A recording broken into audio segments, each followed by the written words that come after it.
Profesor, compañeros, tengan todos ustedes muy buenas noches. En esta ocasión a mi grupo y a mí nos ha tocado realizar un video sobre las células sanguíneas o más específicamente la hematopoiesis. Para ello el objetivo de este video es entender cómo funciona la hematopoiesis e identificar las células sanguíneas en nuestro cuerpo. Para lo cual en el índice hemos decidido dividirlo en 4 partes, una introducción o donde explicaré cómo funciona específicamente la hematopoiesis, las funciones de esta ciencia, las histologías de los vasos, de las células sanguíneas que hay en estas dentro de nosotros y por último las patologías que hay en la hematología. Para comenzar, ¿qué es la hematología? La hematología es la rama de la medicina que se ocupa del estudio, diagnóstico, tratamiento y prevención de las enfermedades de la sangre y órganos que participan en su producción, como lo son la médula ósea, el vaso, ganglios linfáticos, entre otros. Para hablar de la hematopoiesis tenemos que abarcar algunos términos, como lo son los elementos formes que hay dentro de nuestra sangre. Aproximadamente el 45% está formado por glóbulos rojos, que son los eritrocitos, que son los encargados de transportar el oxígeno. Los glóbulos blancos, que son los leucocitos, que son encargados de defender el organismo. Y por último, tenemos las plaquetas, que son los trombocitos, que intervienen en diferentes funciones como la coagulación. El otro 55% está formado por la plasma, que su parte líquida contiene un 90% agua y también contiene proteínas y nutrientes, entre electrolitos y diferentes desechos. Ahora que sabemos de qué está compuesta nuestra sangre, tenemos que preguntarnos dónde ocurre la hematopoiesis, qué órganos son importantes para este proceso. El principal órgano importante es la médula ósea, tanto la roja como la amarilla, y también participa el vaso, el hígado, pero no tanto como la médula ósea. Al menos en la fase de la hematopoiesis embrionaria, se divide en 3 fases. Primero, la fase mesoblástica. Segundo, la fase hepática y por último, la fase medular o mieloide. Cada una de estas fases tiene un órgano específico que se encarga de producir las células sanguíneas en los primeros meses del proceso embrionario. Por ejemplo, en la fase mesoblástica tenemos al saco vitelino, que en la segunda y tercera semana es la encargada de producir diferentes eritrocitos con nucleados primitivos y células endoteliales. En la fase hepática el hígado fetal, que se encarga también de producir eritrocitos o leucocitos, mayormente no nucleados o algunos que ya están ya maduros entre el tercer o sexto mes. Y por último la fase más importante, que es la fase medular, al menos a partir de la 24ª semana es la fase más importante, porque a partir de esta se utilizará la médula ósea y será la médula ósea quien se encargue de producir todas las células sanguíneas de aquí hasta la adultez.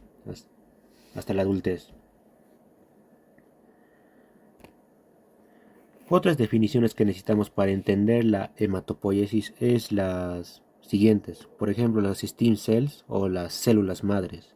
Son de donde básicamente van a venir todas las células sanguíneas que se van a desarrollar en nuestro cuerpo. De las células madres tenemos las células precursoras o blastos. Las UFC, unidad formadora de colonias, capaces de formar una colonia de células maduras como la mieloide y eritroide. Estos dos son fundamentales para la hematopoiesis. Y por último las células progenitoras, que son encargadas de formar células gigantes inmaduras, estas se convertirán en células eritrocitas.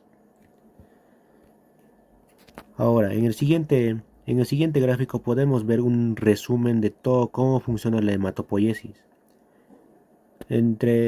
Se abarcan en diferentes procesos, depende de las células que queramos.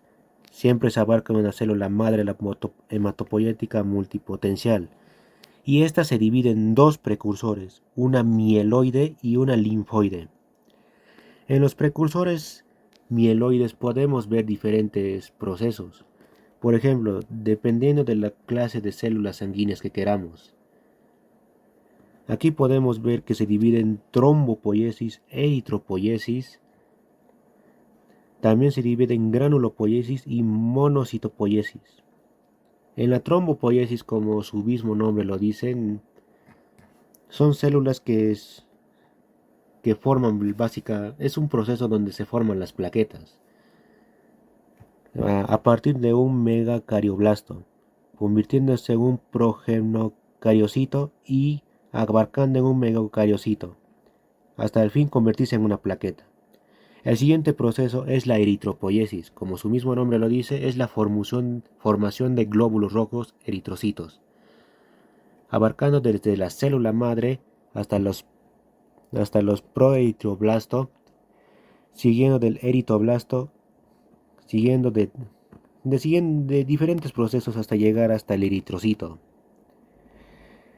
El siguiente proceso, y es un poco extenso, es la granulopoiesis. Bueno, no extenso, sino es la encargada de formar diferentes gránulos, como lo son los tres principales que son los neutrófilos, eosinófilos o basófilos. Aquí podemos ver que a partir de un miesiblasto se forman los tres tipos de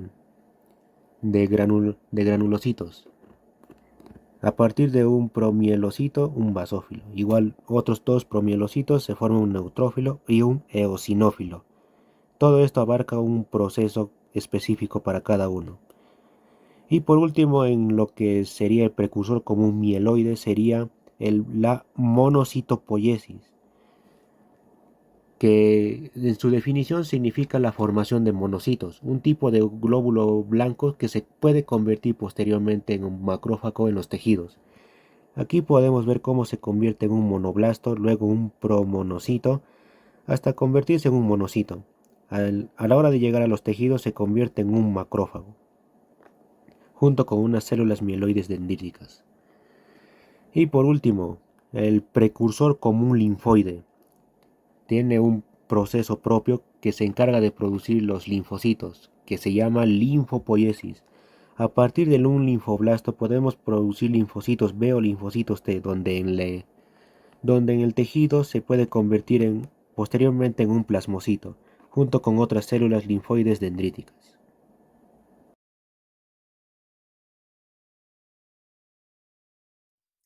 En cuanto a la función de los componentes de la sangre, tenemos a los eritrocitos que tienen función de transporte, regulación e inmunológica. De transporte para la nutrición, excreción, eliminación de desechos y endocrinas para el transporte de hormonas. En cuanto a la regulación, para la regulación del pH, equilibrio electrolítico y la termorregulación que se lleva a cabo por la contracción y dilatación de los vasos sanguíneos. En cuanto a la función inmunológica, es porque estas están presentes junto con la sangre los glóbulos blancos. La capa leucocitaria. Tenemos a los neutrófilos que van a estar presentes en las infecciones bacterianas, los eosinófilos que están presentes ya también en infecciones parasitarias o también puede ser a las reacciones alérgicas. Basófilos para reacciones alérgicas e inflamatorias. Los monocitos agranulados pero tienen más función fagocitaria. Los linfocitos van a producir anticuerpos, pero también están presentes en infecciones. Las plaquetas que son importantes para formar coágulos y la reparación tisular. Luego tenemos al plasma o sobrenadante y está conformado por agua, proteínas y otros solutos. En cuanto al agua, nos ayuda al transporte de moléculas. Las proteínas, tenemos tres importantes proteínas que son las globulinas, fibrinógeno y albúminas. Las globulinas para el transporte de iones y hormonas, el fibrinógeno que es un componente importante para la coagulación y las albúminas para el transporte de lípidos y hormonas esteroideas. De estos tres, el más importante son las albúminas. En otros solutos están los electrolitos, nutrientes orgánicos para la formación de ATP y desechos orgánicos para la eliminación del cuerpo. Gracias.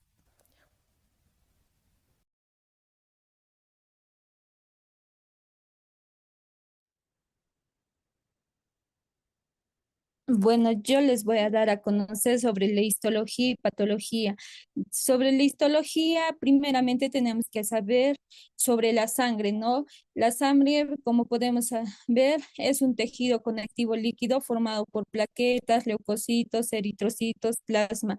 Como podemos ver, tiene una capa de plasma, que es el 55%, y esta a su vez está compuesto por agua, proteínas plasmáticas, como puede ser albuminas, globulinas y fibrinógenos, entre otros, ¿no? Tenemos otros solutos que son los electrolitos.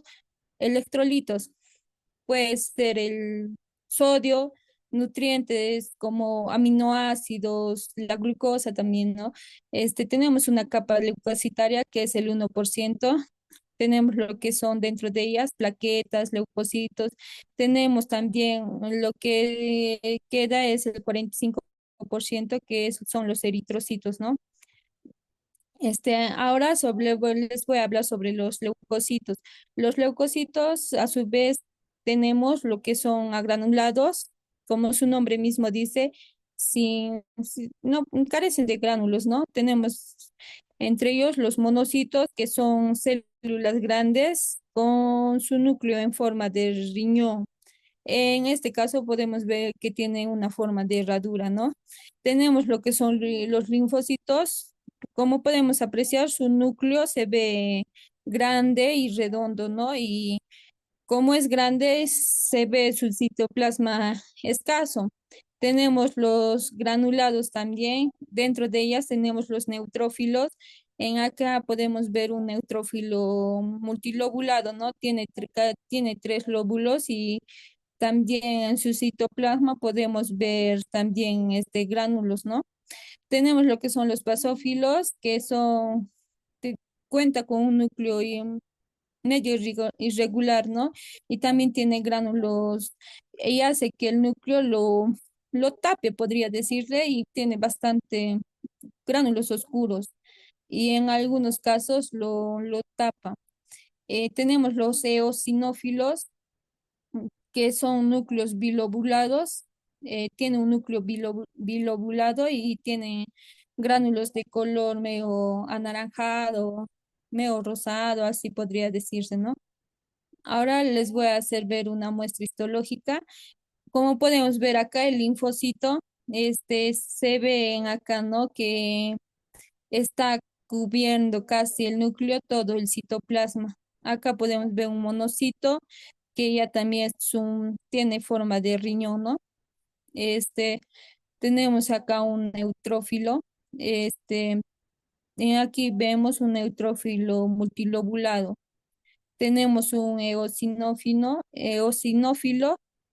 ya también es bilobulado, y el basófilo, como le había explicado, que tiene bastante granulocitos, ¿ya? Y estos son los eritrocitos.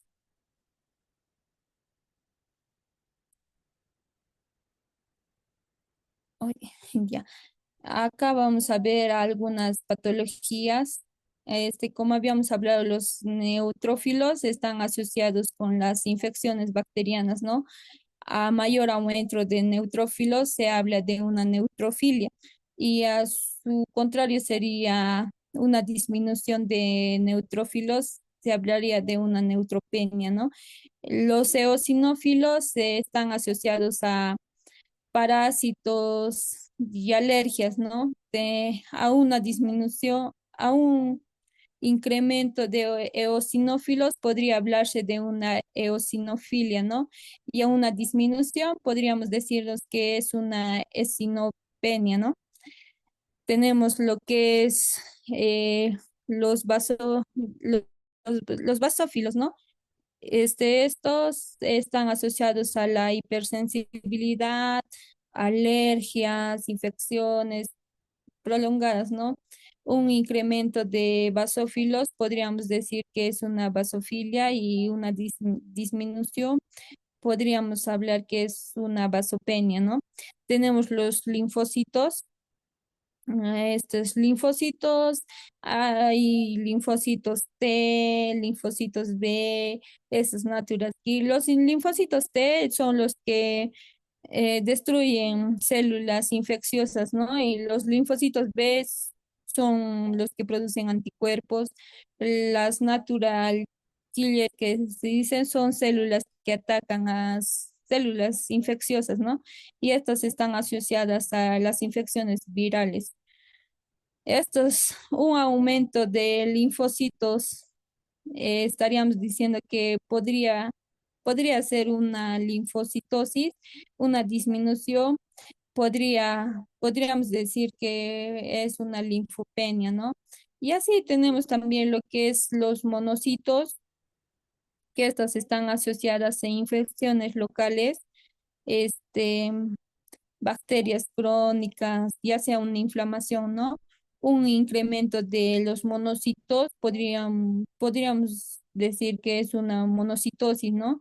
Y su control, es decir, una disminución de monocitosis, una monocitopenia, ¿no? Un ejemplo de patológicos tenemos la trombocitopenia y trombocitosis, ¿no? Como habíamos hablado. Es la disminución o aumento de las plaquetas, ¿no?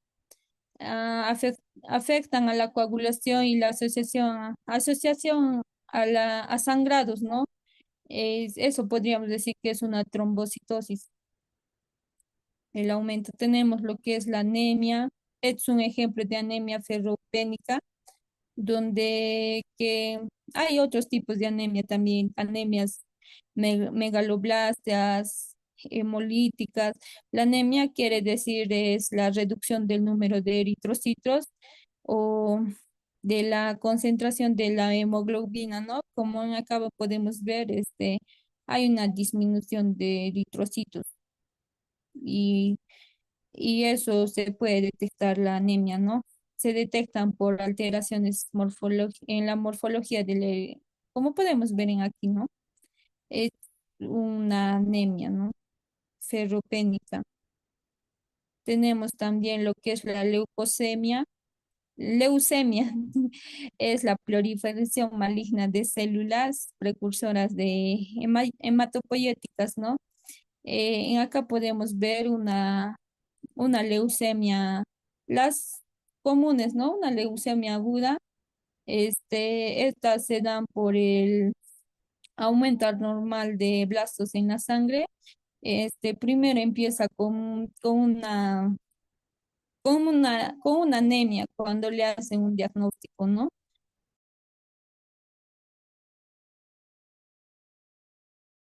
Enfermedades del tejido sanguíneo y sus respectivos análisis. El tejido sanguíneo, vital para la hemostasis del cuerpo humano, está formado por elementos celulares, eritrocitos, leucocitos y plaquetas, suspendido en un medio líquido llamado plasma. Su correcto funcionamiento es esencial para el transporte de gases, nutrientes, desechos y para la defensa inmunitaria y la coagulación. Las enfermedades del tejido sanguíneo pueden tener consecuencias graves, afectando múltiples sistemas corporales. Estas patologías requieren un diagnóstico preciso y temprano, sustentado en diversos análisis clínicos. Clasificación de las enfermedades del tejido sanguíneo. Tenemos las anemias. La anemia es una condición en la cual el número de glóbulos rojos a nivel de la hemoglobina es inferior al normal, lo que reduce la capacidad de transporte de oxígeno. Tenemos la anemia ferropénica, la anemia megaloblástica, la anemia aplásica, la anemia hemolítica. Los exámenes de laboratorio que suele pedirse es el hemograma completo, la hemoglobina, el hematocrito, recuento de glóbulos rojos, LGR, hemoglobina corpuscular, volumen corpuscular, medio frotis de sangre periférica.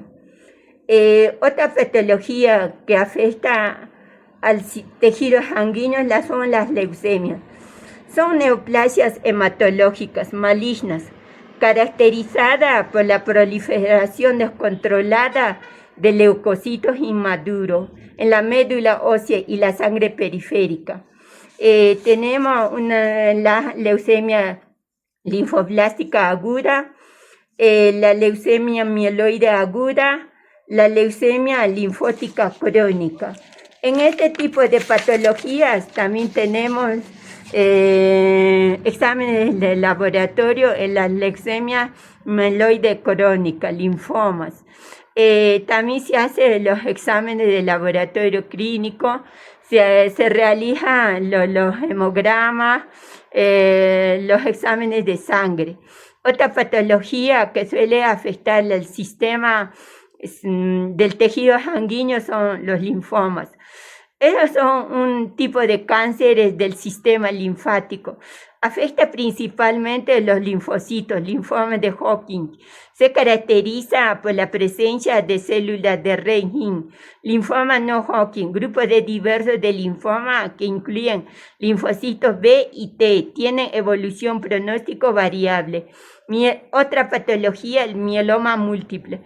Es un cáncer de célula plasmática que produce una proteína monoclonal anómala, componente M, y afecta la médula ósea. Los pacientes pueden presentar lesiones óseas, hipercalcemia, anemia y daño renal.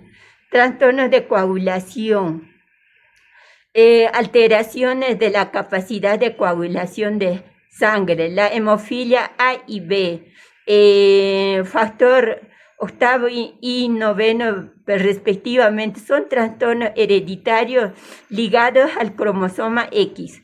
Enfermedad de Wilbur-Brands, trombocitopenia, reducción del número de plaquetas, ya sea por producción deficiente o destrucción periférica o recuestro esplénico. Análisis y pruebas de laboratorio relacionadas con esta patología: hemograma completo, eritrocitos, cantidad de volumen de hemoglobina, hematocrito, leucocitos, numeral total y formular diferencial, plaquetas, conteo total. Es indispensable el diagnóstico inicial: infecciones, leucemias y trombocitopenias, índices eritrocitarios, ayuda a clasificar las anemias. Eso es una otra patología que son la hemofilia. Es una enfermedad genética hereditaria que impide la correcta coagulación de la sangre. Descripción: trastorno hemorrágico por deficiencia de factores de coagulación. Los análisis solicitados del laboratorio: tiempo de coagulación PT, APTT, dosificación de factores de coagulación, octavo y noveno, estudios genéticos en algunos casos.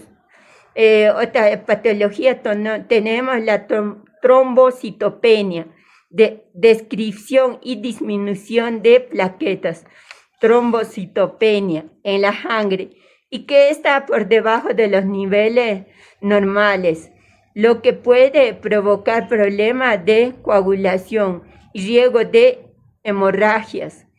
Análisis solicitado: hemograma completo, frotis de sangre periférica, estudio de la médula ósea si es necesario, pruebas inmunológicas, anticuerpos antiplaquetarios.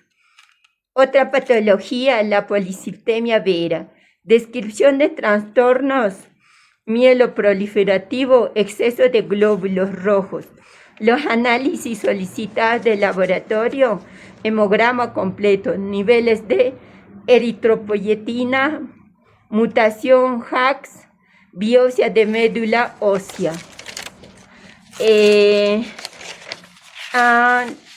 La índices de eritrocitarios ayuda a la clasificación, a la diferenciación entre microcítica, normocítica y macrocítica. HCM, contenido medio de hemoglobina por eritrocito. Frotis de sangre periférica, permite observar la morfología de las células sanguíneas. Es esencial para detectar anicocitosis